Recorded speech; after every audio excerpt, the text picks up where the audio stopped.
Jemaat yang kasih dalam Tuhan Yesus Kristus, di mana saja berada, di kesempatan doa keluarga saat ini, kita akan bersama-sama membaca dan merenungkan firman Tuhan.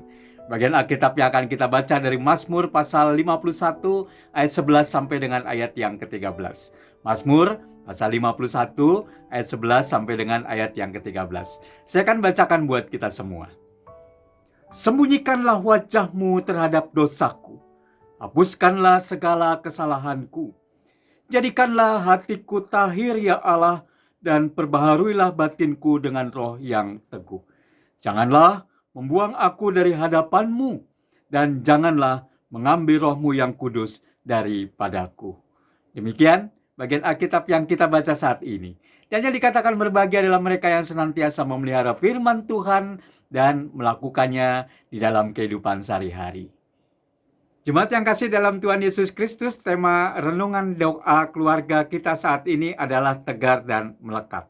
Mendengar kata tegar menunjukkan seseorang yang kuat, tabah di dalam menghadapi penderitaan, duka cita, cobaan, dan apapun yang membuat ia menderita, dan dengan ketegarannya maka menunjukkan dia tabah di dalam menghadapi segala penderitaannya.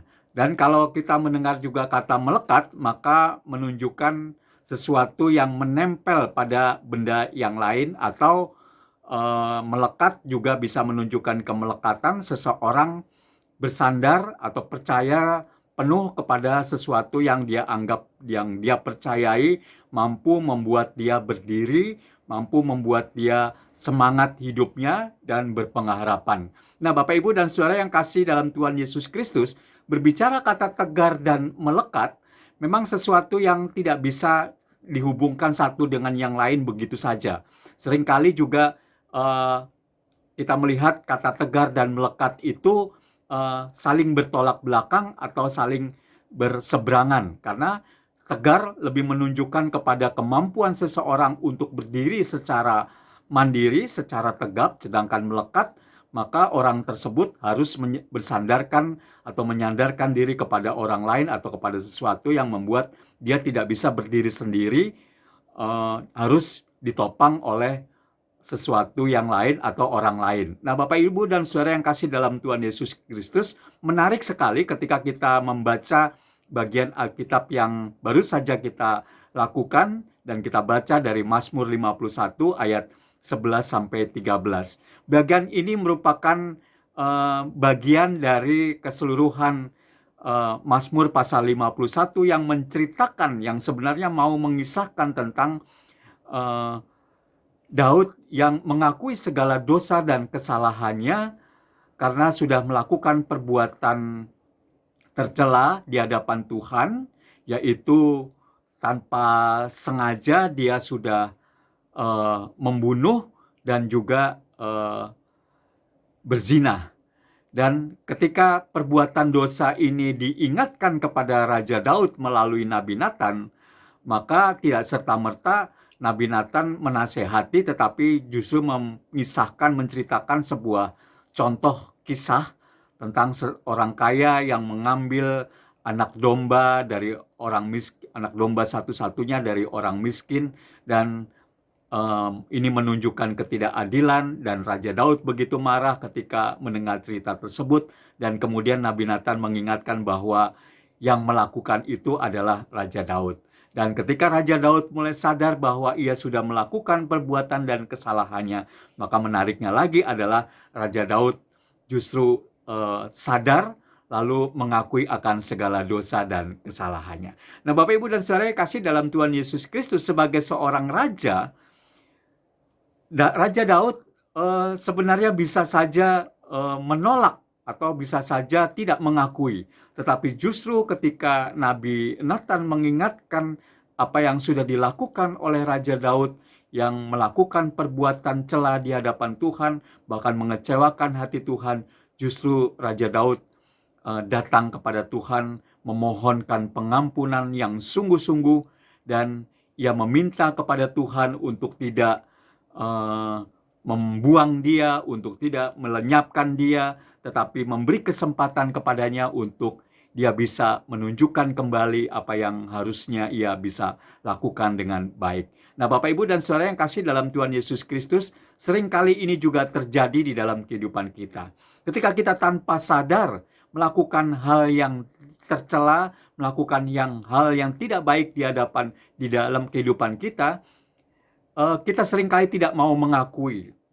Kita menutup-nutupi dan kita menganggap bahwa diri kita adalah orang yang paling benar, orang yang selalu melakukan sesuatu yang benar, sementara sebenarnya pada saat itu kita sudah melukai orang lain, kita sudah tanpa sadar membuat orang lain terluka, terhina, dan hal-hal yang tidak menyenangkan yang dialami oleh orang lain karena perbuatan kita.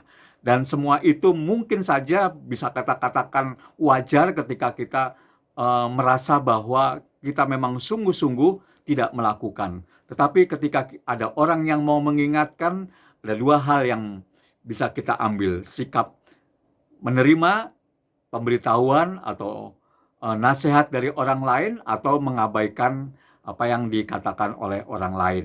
Nah, berbeda dengan yang dilakukan oleh Raja Daud ketika walaupun dia sebagai seorang raja, tetapi ketika ia diberitahukan tentang dosa dan kesalahannya, sungguh ia menyesali akan segala dosa dan kesalahannya. Inilah yang sebenarnya patut kita contoh di dalam kehidupan kita dari apa yang sudah dilakukan oleh Raja Daud ketika kita datang mengakui akan segala dosa dan kesalahan kita.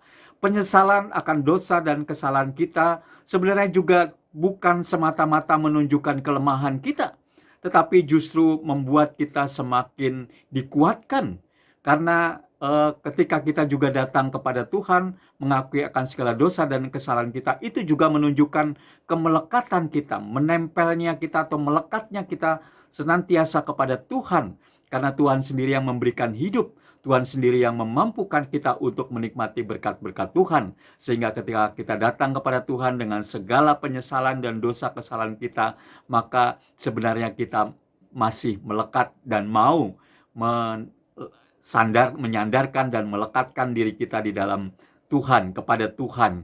Dan disitulah ketika kita tetap melekat kepada Tuhan, maka kita diberikan kekuatan, kita diberikan ketabahan, kita diberikan ketekunan, kita diberikan kesabaran, bahkan juga kita tegar untuk menghadapi setiap cobaan, setiap godaan, setiap tantangan di dalam hidup ini.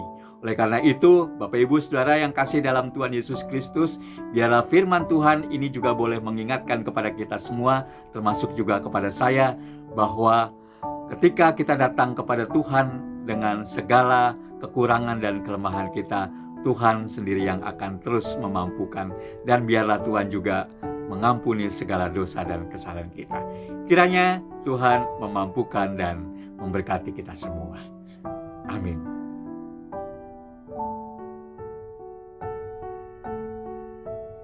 Jemaat yang kasih dalam Tuhan Yesus Kristus, kita akan menaikkan doa-doa syafaat kita. Mari kita satu di dalam doa. Kami mengucap syukur dan terima kasih ya Tuhan untuk hari yang baru di dalam minggu ini. Dan kami memulai dengan datang kepada Tuhan, bersyukur untuk setiap berkat Tuhan yang boleh kami terima di sepanjang hari yang lalu. Dan kami juga boleh mengucap syukur untuk kami boleh menyambut berkat-berkat Tuhan di hari ini dan di hari-hari selama minggu yang akan kami lalui. Kiranya Tuhan memampukan kami untuk melakukan setiap aktivitas dan karya kami seturut dengan kehendak Tuhan. Pada kesempatan yang indah ini ya Tuhan, kami mau bersukacita bersama saudara-saudara kekasih kami yang Tuhan telah berkati dengan bertambahnya usia atas diri saudara kekasih kami, Ruth Oktaviani Damaria Pangharibuan, dan saudara Feivel Axel Hayer, dan saudara-saudara kami yang lain yang tidak bisa kami sebutkan satu persatu, yang pada saat ini boleh merayakan ulang tahun, merayakan pertambahan usia mereka. Biarlah Engkau senantiasa memberkati mereka dengan apapun yang mereka lakukan, agar semuanya boleh mendatangkan sukacita, kebahagiaan, dan ajarkan kepada mereka untuk boleh memberikan yang terbaik untuk Tuhan dan untuk orang-orang yang ada di sekitarnya. Biarlah mereka juga boleh merasakan cinta kasih dari keluarga mereka, dari orang-orang yang mengasihi mereka. Kami juga mau berdoa Tuhan untuk saudara-saudara kekasih-kekasih kami yang pada saat ini masih terus berjuang untuk mencari pekerjaan, untuk memenuhi setiap kebutuhan hidup dasar mereka. Kami juga mau berdoa untuk saudara-saudara kami yang pada saat ini rindu untuk mendapatkan pasangan hidup.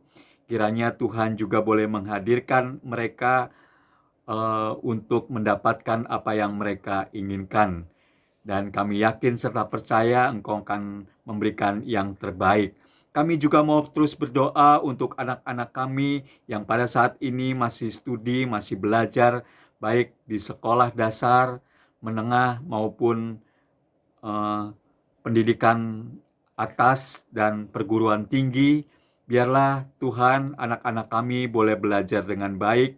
Bahkan ketika kami masih mendengar ada di antara mereka yang harus melakukannya secara online oleh karena virus corona masih merajalela, masih ada di sekitar kami yang mengharuskan kami harus terus menjaga protokol kesehatan. Bahkan kami juga berdoa Tuhan untuk saudara-saudara kami yang saat ini tengah menderita akibat virus corona ini dan harus melakukan proses penyembuhan kesehatan, perawatan baik di rumah sakit maupun di rumah. Biarlah Engkau berikan semangat kepada mereka agar mereka juga boleh mendapatkan pemulihan yang terbaik yang daripada Tuhan.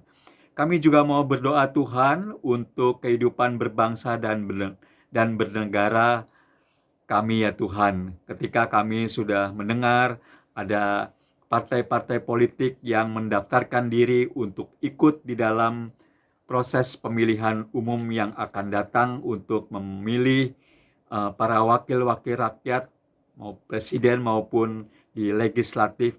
Biarlah Tuhan semua proses ini boleh berjalan dengan baik, sehingga bangsa dan negara kami boleh menjalankan demokrasi seturut dengan kehendak Tuhan, dan pada akhirnya bangsa dan negara kami dan seluruh rakyat Indonesia boleh merasakan kedamaian dan sejahtera.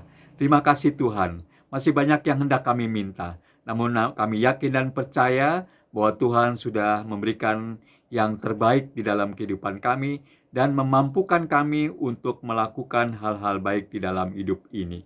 Terima kasih Tuhan Yesus, di dalam nama-Mu kami berdoa.